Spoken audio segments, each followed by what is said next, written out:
One ill-fated day, misfortune befell me and my boat was destroyed. Clinging to the wreckage, I drifted at the whims of the waves. That's when I saw this monstrosity. This foul ship, veiled in mist and fading in and out of sight like something of another world. Yes, my young sir, 'tis none other than the ghost ship. The rumours I've heard tell of a man who researched the reaches of the sea where the ghost ship faded in and out of sight, and that he drew a map of its movements. But it is said that as soon as the man had finished drawing the lines of that cursed map, he died a most unexpected death. Chilling, truly chilling. Now, if one were able to find that man, then it might be possible to sneak onto the ghost ship and get the treasure that is said to lurk within its hull.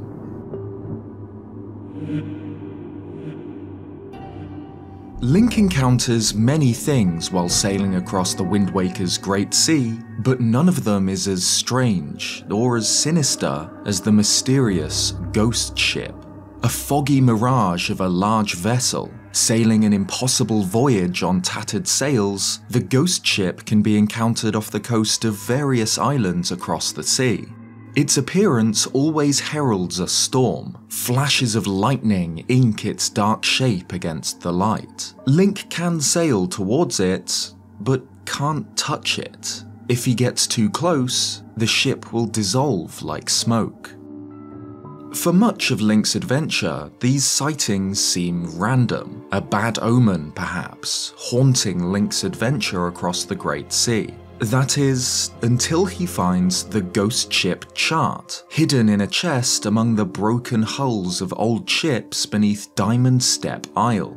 This chart, a map whose creation caused the death of its maker, reveals that the ghost ship sightings are tied to the phases of the moon. Beneath a full moon, it sails near Crescent Moon Island. A fishman off the coast of this island warns Link, "You'd best be careful sailing these waters on nights when the moon is full." Well, if you like pure, soul-freezing horror, Fry, then maybe you can handle it.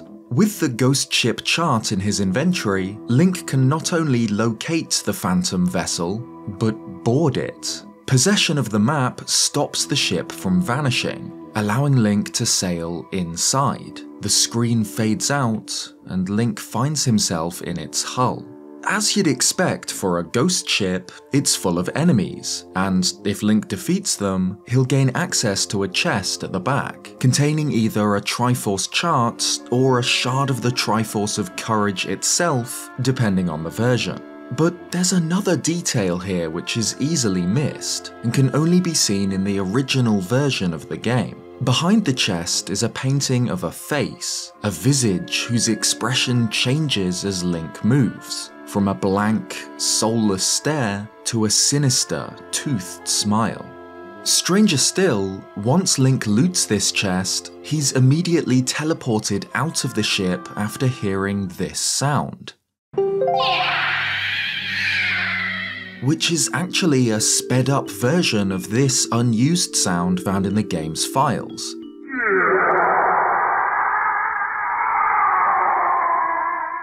A sound effect assigned to Jaboon, the water spirit, perhaps originally meant to be used when he was in pain, or even dying, but was cut from the final version. Link awakens back on the deck of the King of Red Lions, exactly where he was when the screen faded out. And following this, the ghost ship is never seen again, which begs the question, did Link really explore its interior, or was it a hallucination? The ghost ship is one of the Zelda series' most fascinating mysteries. Though it is essential to completing the game, there's so much about it that is left unexplained. But there are clues, enough for us to guess at the story behind the ghost ship, what it was, and why it lingers on. It's worth noting that the Wind Waker's ghost ship is an entirely separate vessel to Phantom Hourglass's ghost ship, which attacks Tetra's pirate ship at the beginning of that game and sends Link to the world of the Ocean King.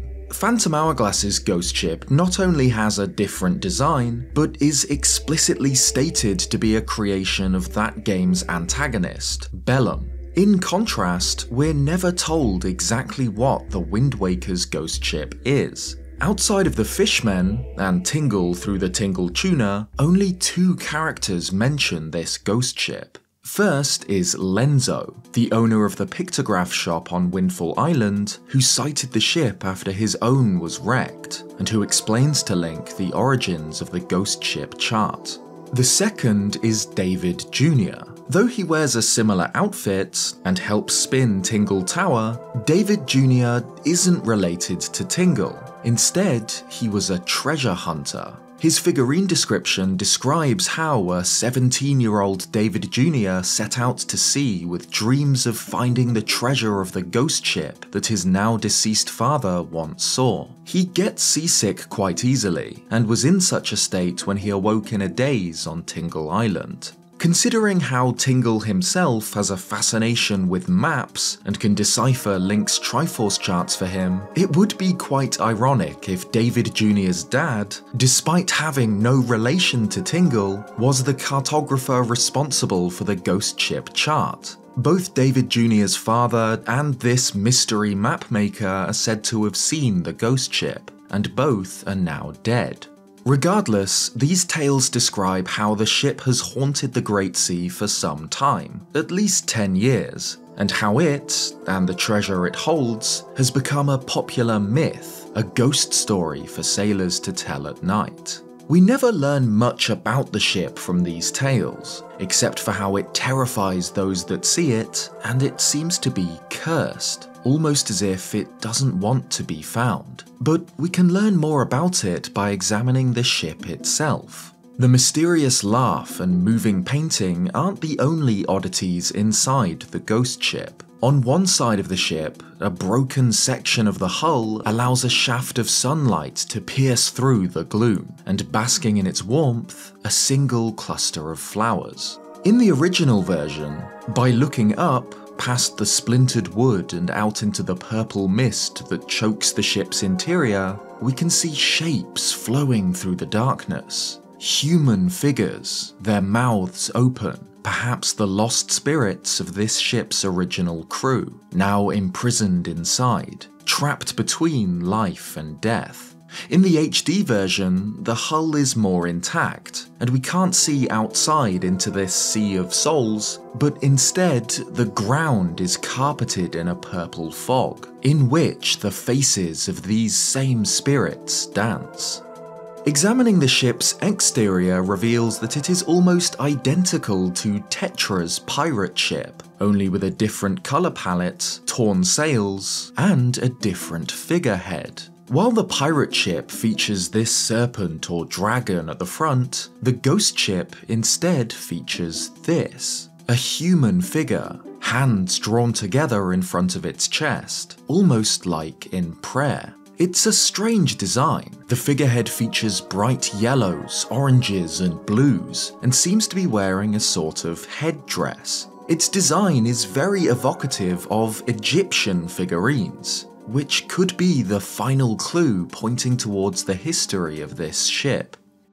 In Zelda games, particularly in Ocarina of Time, Egyptian architecture and symbolism is used by the Gerudo tribe, the clan of desert warrior women seen most explicitly in the Spirit Temple. And notably, the Gerudo appeared in Majora's Mask as pirates, found in their pirate's fortress near the Great Bay.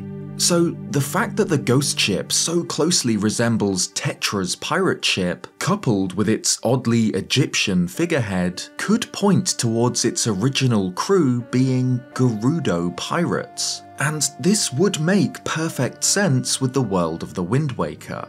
The Gerudo are notably absent in the Wind Waker, outside of Ganondorf, of course, a male Gerudo from the era of Ocarina of Time who had been sealed below the Great Sea until recently. This stands out as odd. Ocarina of Time's other major races are all represented here. The Kokiri as the Koroks, the Zora as the Rito, even the Gorons, who are now travelling merchants. the Gerudo never appear.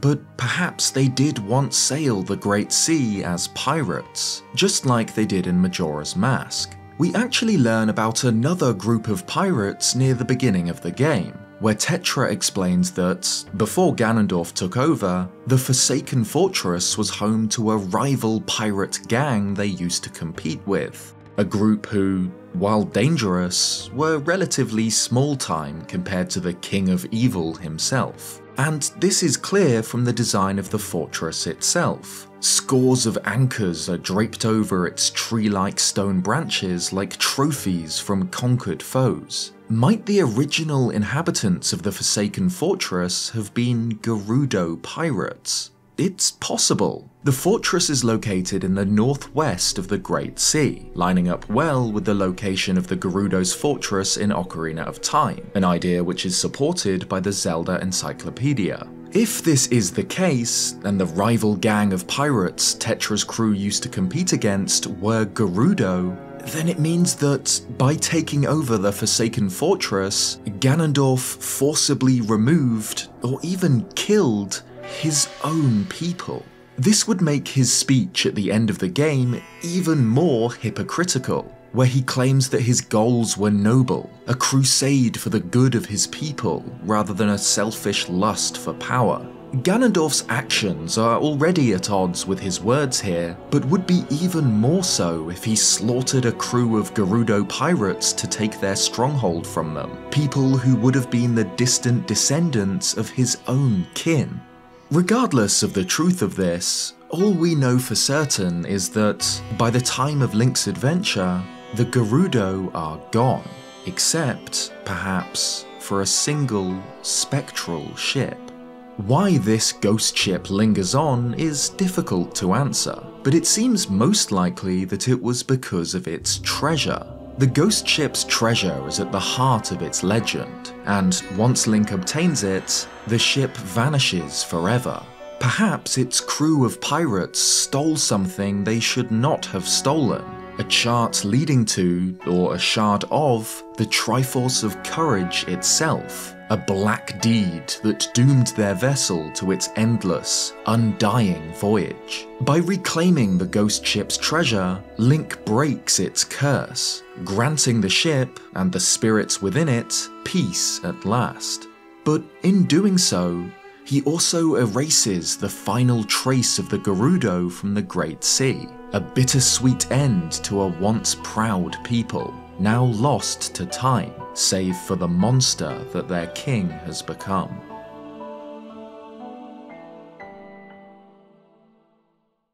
Thanks for watching this video. What do you think about the ghost ship? What are your theories? Let me know in the comments. If you liked this video, leave a like, or subscribe if you haven't already for more Zelda content. Cheers guys, and I'll see you next time.